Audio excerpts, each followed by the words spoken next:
Bahujan Samaj party के कार्यकर्ता उनको लाठियों से पीटा जा रहा है। क्या ये लोकतंत्र की हत्या नहीं है? क्या हम अपनी देश की अपनी वीर बेटी जो शहीद हो गई है, जिनकी हत्या हुई है, नृशंस हत्या हुई है, क्या हम अपनी बहन बेटी के इज्जत के लिए हम उनसे मिल नहीं सकते? क्या उनका परिवार को आज हमारी सांत्वना, हमारे प्रेम की, हमारी सद्भावना की आवश्यकता नहीं है? भाइयों और बहनों, सच्ची मायनों में अगर हम श्रद्धांजलि देना चाहें तो किसी भी व्यक्ति को पूर्ण श्रद्धांजलि तब दे सकते हैं जब हम इस बीजेपी के केंद्र की सरकार को उखाड़ फेंके। आइए इन जालिमों को सरकार से उखाड़ फेंके। तरीके से कोरोना काल में पतंजलि ने कोरोनिल का प्रचार करना स्टार्ट किया था, बगैर परमिशन के ही वो पब्लिक में बेचने भी आ गए अपने प्रोडक्ट्स को। तो मुझे लगता है कि IMA, इंडियन मेडिकल एसोसिएशन जो है, it's a very good concernable body, और उन्होंने भारतीय सरकार से, केंद्र की सरकार से एक बहुत ही अच्छा प्रश्न पूछा है कि कोरोना काल में कितने नेता हैं जो आयुर्वेद के उपचार से ठीक हुए हैं। और मैं कहता हूं कि सबसे पहले एक बार अमिताभ बच्चन से जरूर पूछिए, क्योंकि अमिताभ बच्चन जी ने तो अपने आप को नानावटी अस्पताल में एडमिट करा दिया था और अपना एक वीडियो भी जाहिर कर दिया था कि नानावती अस्पताल के जो डॉक्टर हैं वो बहुत ही अच्छे तरह से सेवा करते हैं लोगों की।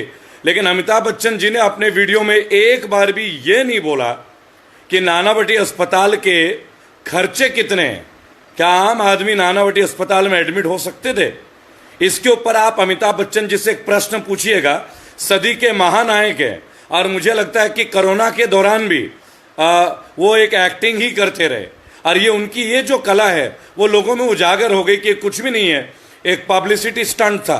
बेसिकली अगर देखा जाए, it was just a publicity stunt for the media, और शायद केंद्र की सरकार के इशारे में ही हुआ, क्योंकि ये पहले बीजेपी के गुजरात सरकार के लिए कैंपेन करते थे टूरिज्म के लिए अमिताभ बच्चन जी, और केंद्र ने जो इतने बड़े बड़े अस्पताल सरकारी डेवलपमेंट किए हैं, तो माननीय अमिताभ बच्चन जी ने अपना इलाज वहां क्यों नहीं कराया? मेरे मन में तो छोटा सा प्रश्न आता है, क्योंकि मैं एक रेबल हूं, तो आप लोगों की तरह ही सवाल पूछता हूं इस केंद्र की सरकार से।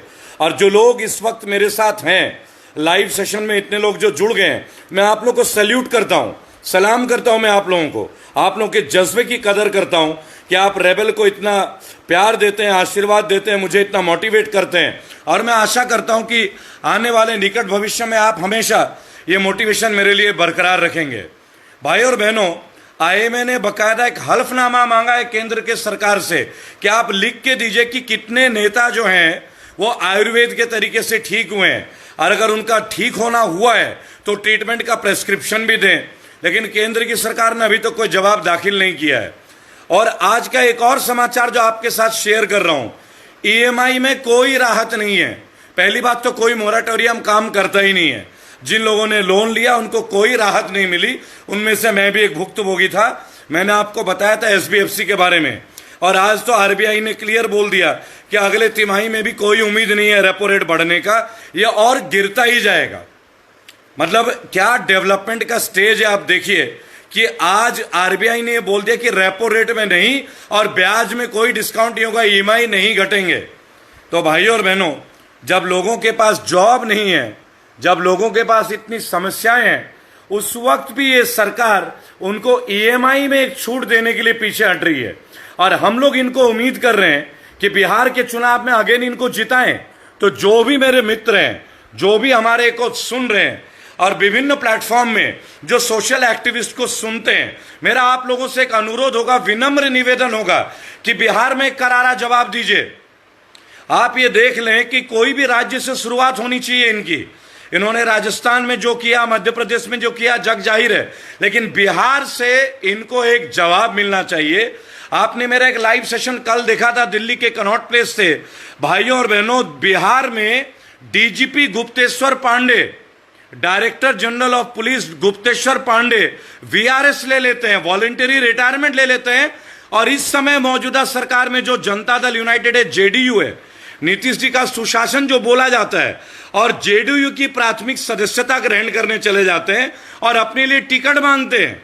मजे की बात देखिए, पुलिस का एक इतना बड़ा अधिकारी, DGP रैंक का अधिकारी 1 मिनट में अपने नौकरी को छोड़ के और मौजूदा हालात में रिजाइन करके वीआरएस लेके और सीधा नीतीश कुमार जी के पास जाते हैं, जो कि बीजेपी के साथ जॉइंट अलायंस में बिहार में, केंद्र की सरकार के अलायंस है बिहार में मौजूदा समय में, और जाके अपने लिए एमएलए का टिकट मांगते हैं। तो जिस राज्य का डीजीपी खुद पॉलिटिकल नेता बनना चाहता हो अपनी नौकरी को छोड़ के, उस राज्य में आप न्याय की उम्मीद क्या कर सकते हैं? और यही व्यक्ति अगर कल को पॉलिटिशियन बन जाए, यही व्यक्ति अगर संसद में चुन के आ जाए, यही गुप्तेश्वर पांडे के जैसे लोग जो एक आईपीएस होते हैं, जो एक इतने बड़े पदाधिकारी होते हैं और आईपीएस होने के बावजूद नौकरी छोड़ के राजनेता बनते हैं, ये नहीं कि रिटायरमेंट के बाद अपनी रिटायरमेंट वॉलंटरी ले लेते हैं इलेक्शन के दौरान, क्या हम इनके जैसे अधिकारियों से उम्मीद कर सकते हैं कि न्याय प्रणाली में किसी की सहायता करेंगे?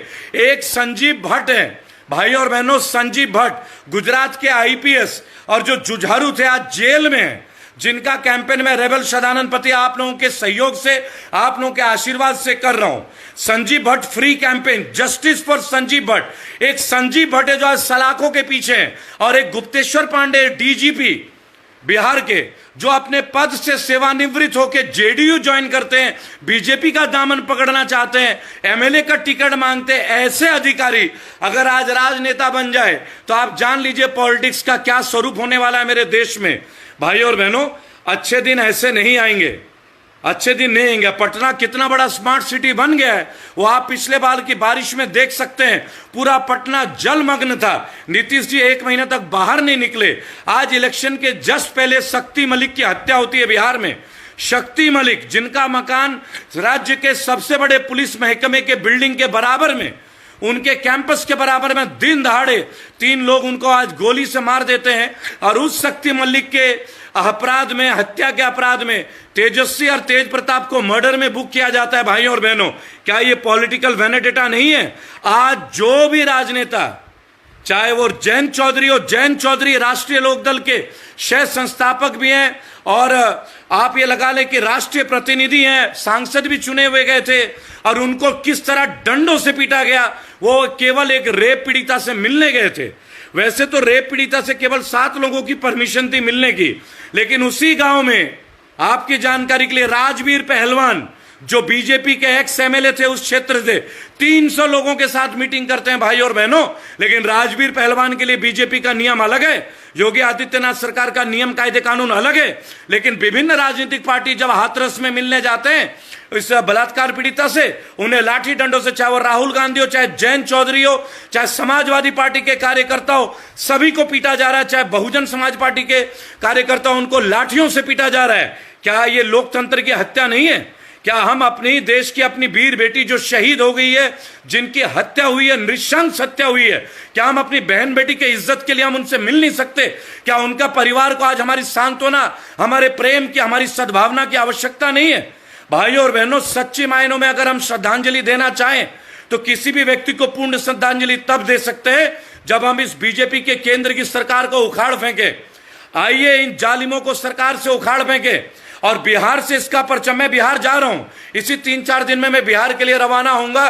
और जो भी लोग मुझे किसी मंच पे बिहार में देखना चाहते हैं, मैं रेबल सदानंद पति फाउंडेशन से आज आपकी ओर से एक वादा करता हूं कि बिहार में राजनीतिक मंच पे, हर मंच पे चल के मैं इनके खिलाफ अपनी आवाज बुलंद करूंगा।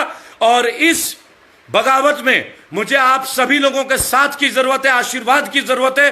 भाइयों और बहनों, आज रेपो रेट नहीं घटाया गया, ईएमआई नहीं घटाया जा रहा है। आज लोग त्रस्त हैं, लेकिन सरकार की ओर से नेग्लिजेंस आप लोगों के सामने। जय हिंद, जय भारत।